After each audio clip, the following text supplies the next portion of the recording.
یو انسان دی اعتکاف ته ناست دی او دغه اعتکاف د عذر په وجه یا بغیر د عذر اعتکاف مات شو،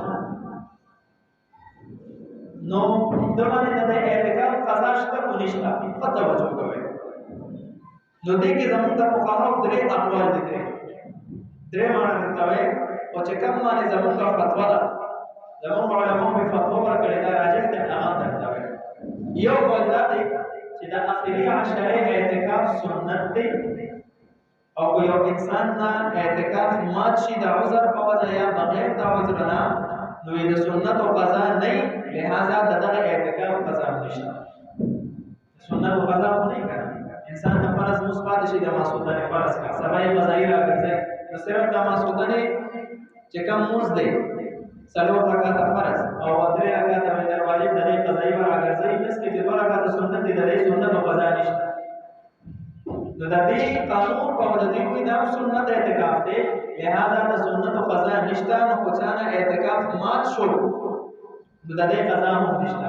ولی دا کوم محروم تیا شو چې د اعتکاف د دې لوی اجر نه لري محروم شو، بس دا سزا ورکړي. دا عام قول د علماء دی. دویم قول د ابن الحمام راځي، د معتبر عالم دی، فرمایي چې د معتکف پوره د 10 ورځې او د 10 شپو د اعتکاف التزام کړی دی چې زه به خامخا 10 ورځې اعتکاف وکړم.